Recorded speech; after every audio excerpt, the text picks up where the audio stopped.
Hello everyone, আসসালামু আলাইকুম। This is Nusrat from আফনানস মম। চলে আসলাম নতুন দিনে নতুন একটি ব্লগ শেয়ার করার জন্য। তো ওই দিনে আমরা একটু হুট করে ঢাকায় চলে গিয়েছিলাম। আমার বোনটা অনেক অসুস্থ, সাথে আমার যে দেবর ঢাকাতে আছে সেও অসুস্থ।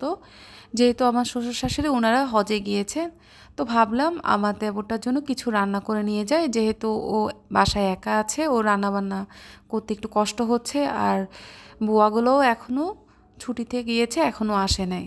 তো যাই হোক, এদিন আমরা আমার বোনের বাসায় যাচ্ছিলাম, আর বোনের বাসায় যাওয়া নিয়ে আমার থেকে বেশি এক্সাইটেড আমার ছেলে। আর এর পরের দিনই আমার সাথে ছোটোখাটো একটা অ্যাক্সিডেন্ট হয়। ইনশাল্লাহ কোনো একটা ভিডিওতে শেয়ার করব ওই দিন আমার সাথে কি হয়েছিল। আসলে আমি ওই জন্য একটু শারীরিক ও মানসিকভাবে কিছুটা ট্রমাতে আছি। একটু দোয়া করবেন সবাই আমার জন্য। আর এই যে দেখুন, এটাই হচ্ছে আসল কারণ আমার আফনানের তার খালামুনি বাসায় যাওয়ার জন্য এত এক্সাইটেড থাকে। এখানে গেলে ওর আরহাম ভাইয়া আছে, আরদিন ভাইয়া আছে, আরিবা আছে, আমাইরা আছে, ও সিস্টার।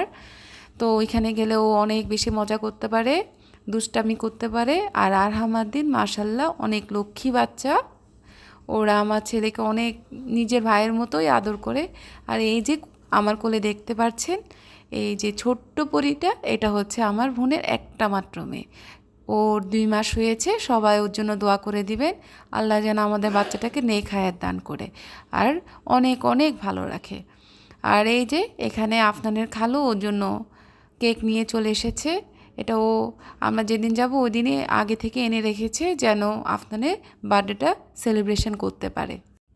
এখানে গেলে আমার ছেলেটা খুব বেশি পরিমাণে খুশি হয় আসলে। আর আমার দিন আন্টি আঙ্কেল ভাইয়া ভাবি আমার বোন জামাই সবাই এতটাই আন্তরিক, কি বলবো। আর আমার ছেলে তো শশীর জন্য এত পাগল, মানে ওর একটা মাত্র খালো আসলে। আর আন্টি আমাদের জন্য অনেক নাস্তার আয়োজন করেছিল, আমার ভিডিও করা হয়নি। এখানে উনি রাতের খাবার দিয়ে দিচ্ছিল। আন্টি আপনার সব কিছুই অনেক মজা ছিল, থ্যাংক ইউ আন্টি। আর এই ছিল আমার আজকের ছোট্ট খাট্ট একটি ব্লগ। আবার চলে আসবো নতুন কোনো ব্লগ নিয়ে। আল্লাহ হাফেজ।